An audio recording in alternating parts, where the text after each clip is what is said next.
Vice ganda, naghahanap na ng pansamantalang papalit sa kanya sakaling matuloy na ang balak nitong magkaanak sila ng asawang si Ayon Perez. Usap-usapan ngayon sa showbiz ang posibilidad na matuloy na ang pansamantalang leave ni Vice ganda sa noontime show Night Showtime. Sakaling matuloy ang plano nilang magkaanak ng kanyang asawang si Ayon.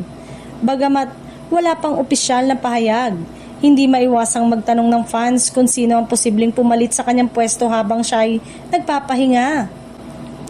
Ayon sa mga insider, pinag-iisipan umano ng production ng ilang pangalan na kayang magdala ng parehong energy, wit at karisma na kilala kay Vice.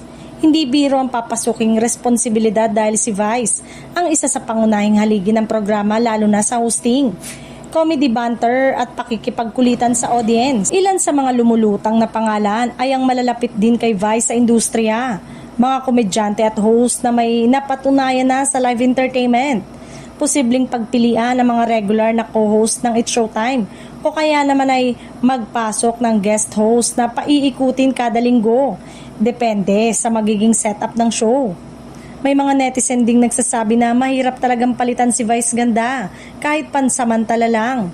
Ang kanyang natural na humor, timing at koneksyon sa masa ay isa sa mga dahilan kung bakit nananatiling matatag ang programa sa kabila ng matinding kompetisyon sa noontime slot. Samantala, kung sakaling matuloy ang kanilang plano ni Ayon na bumuo ng pamilya, tiyak na susuportahan ito ng kanilang fans. Matagal nang bukas si Vice sa kanyang pangarap na maging magulang. Kaya naman marami ang natutuwa sa posibilidad na ito. Sa ngayon, wala pang kumpirmasyon kung sino ang papalit o kung kailan mangyayari ang kanyang posibleng pagliban.